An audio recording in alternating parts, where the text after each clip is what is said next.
ঢাকা বিশ্ববিদ্যালয়ে আর কখনো কেউ কোন ছাত্র সংগঠন যে তাদের যে প্রাথমিক সদস্যপদ পূরণ করে যে সদস্য থাকে তাদের সবাইকে ওপেন করে দিতে হবে যে আমার প্রাথমিক সদস্যপদ পূরণ করে এরা এরা আমার সদস্য আমার সংগঠনের, এটা ওপেন করতে হবে।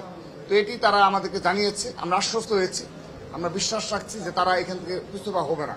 যদিও আমাদের মাঝে মধ্যে সন্দেহ উদ্বেগ হয়, আজকের মিটিংয়েও আমরা যেটা লক্ষ্য করেছি যে তারা গুপ্ত রাজনীতির কথা বলতে অনীহা এবং তারা একটা তাদের মাঝে একটা ভীতি কাজ করে। তো এটি নিয়েও খোলামেলা আলোচনা হয়েছে। তারা যদি বলেছে আমরা তাদের আমাদের প্রভিসি স্যার, প্রক্টর স্যার তারা নিজে কিছু স্ক্রিনশট দেখিয়েছে যে তারা যদি কখনো গুপ্ত রাজনীতি নিয়ে কথা বলে কিংবা এই আলোকে কিছু কাজ করতে যায় তাদের চরিত্র হরণ করা হয় এবং তাদের সামাজিক যোগাযোগ মাধ্যমে অনলাইন ব্যাশিং করা হয় তাদের আমাদের সম্মানিত শিক্ষক বিদ্যুতের নিয়ে। তো তারা তাদের সে আফসোসের কথা তো আমাদের বললো।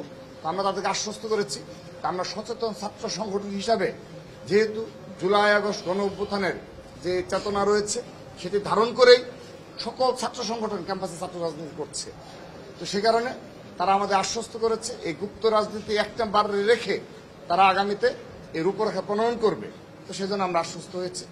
আর দ্বিতীয়ত আমরা ডাকসু বিষয়ে স্পষ্টভাবে জানিয়েছি ছাত্রদল ডাকসু অবশ্যই অনুসরণ করবে, কিন্তু আমাদের যে দাবি ছিল এবং ছাত্র সমাজের যে দাবি এবং বিশেষ করে 5 আগস্টের গণ অভ্যুত্থান পরবর্তী যে প্রধান দাবি ছিল যে ছাত্র লীগের সন্ত্রাসীদের চিহ্নিতপূর্বক বিচারের আওতায় নিয়ে আসা।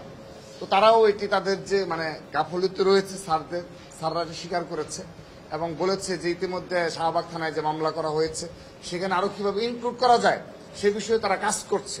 যদিও ডাকসু প্রক্রিয়া শুরু হয়ে গিয়েছে কিন্তু তারা কাজ করছে। তো এটি তারা বলেছে যে এটি তাদের গাফিলতি রয়েছে। তো আমরা আশা করছি যে আমরা 23টি ছাত্র সংগঠন যেভাবে একত্রিতভাবে ছাত্র লীগের চিহ্নিত সন্ত্রাসী অর্থাৎ বিশ্ববিদ্যালয় কমিটি, হল কমিটি, অনুষদ কমিটি এবং সেন্ট্রাল কমিটিতে সর্বশেষ যে কমিটিগুলো রয়েছে তাদের সবাইকে বিচার আওতায় নিয়ে আসতে হবে। পরবর্তীতে এখান থেকে যারা কেউ 5 আগস্টের পরবর্তী বাস্তবতায় কিংবা জুলাই আগস্ট গণ অভ্যুত্থানে যারা সমন্বয়কারীতে ভূমিকা রেখেছে যদি কেউ থেকে থাকে সেটা প্রমাণ সাপেক্ষে তাদেরকে বাদ দেওয়া হবে। আর যদি কোনো সংগঠনের মাঝে গুপ্ত থেকে থাকে তাদেরকে বিচার আওতায় নিয়ে আসতে হবে। তো তারা আশ্বস্ত করেছে এই কমিটিগুলো সবগুলি তারা জমা দেবে। আমরা এখন তাদের কাজের প্রতিফলন দেখতে চাই এবং যেহেতু সময় নেই তারা হয়তো শনিবারই আমাদের একটা আপডেট জানাবে যে এই গুপ্ত রাজনীতি নিষিদ্ধ, তারপর হল পর্যায়ে ছাত্র রাজনীতি কিভাবে চলবে ধরনটা এবং এই ছাত্রলীগের সমস্ত কমিটি নিয়ে শাহবাগ থানায় যে মামলা করা হয়েছে সেই মামলা অন্তর্ভুক্তকরণ কিংবা নতুন কোনো মামলা। তো যা হোক তারা যেহেতু 1 বছর সময় পেয়েছে করে নি। এখন যেহেতু আমরা এই বিষয়ে সোচ্চার রয়েছি আশা করছি যে শনিবারের মধ্যেই তারা এই বিষয়ে আমাদের একটা দৃশ্যমানগতভাবে কিছু পদক্ষেপ গ্রহণ করবে। এটি আমাদের আজকে মূল বিষয় ছিল।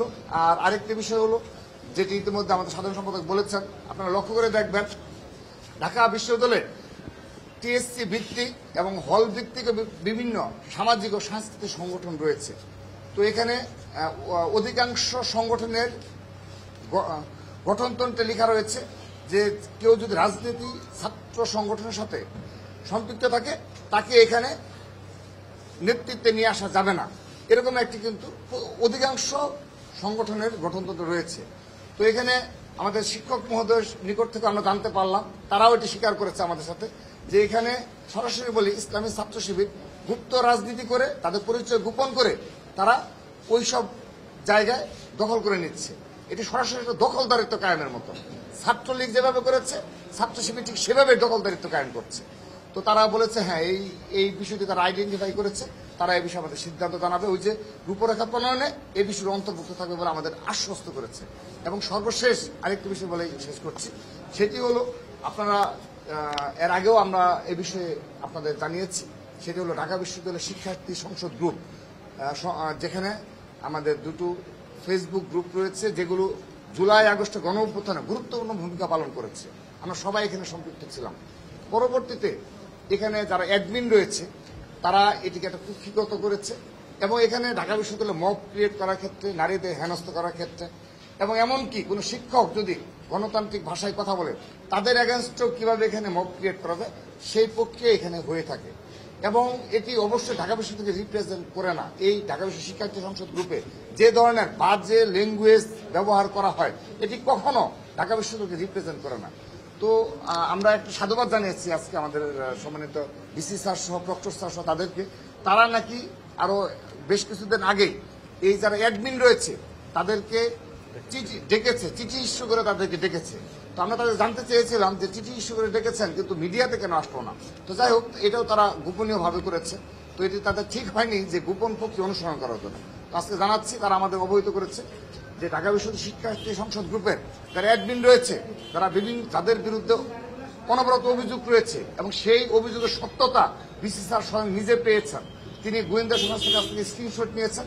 তিনি আমাদের জানিয়েছেন তার তো এত সময় নেই যে সারাদিন, যদিও তিনি এই গ্রুপে আসছেন কিন্তু তো তিনি বলেছেন যে আমার তো এত সময় নেই বাবা, আমরা স্ক্রিনশট নিয়েছি, আমার গোয়েন্দা সংস্থা কিছু দিয়েছে, আমি দেখেছি যে এগুলো অকথ্য, এগুলো কখনো ঢাকা বিশ্ববিদ্যালয়ের সাথে যায় না, তার পারিবারিক স্ট্যাটাসের সাথে যায় না।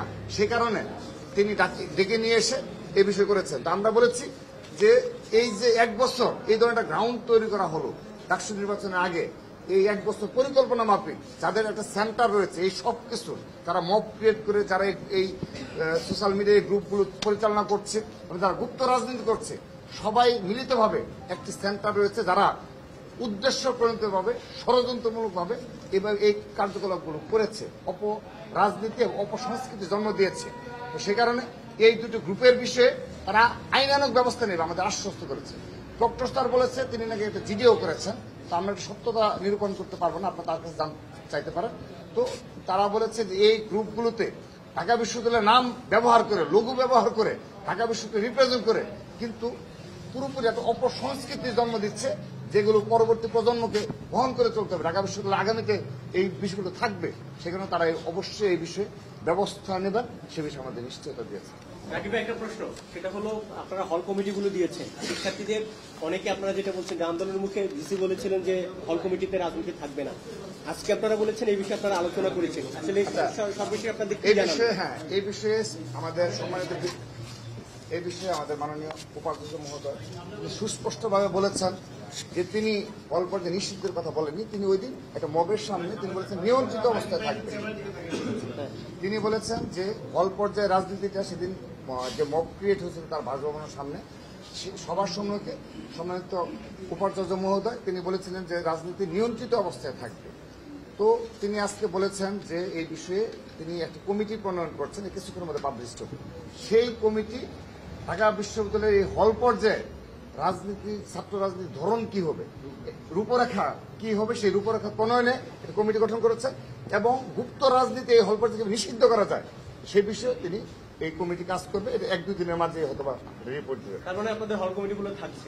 অবশ্যই, এটা তো স্যাররাই বলেছে হল কমিটি থাকবে এবং কার্যকলাপ চলবে, স্যাররা আমাদের জানিয়েছে।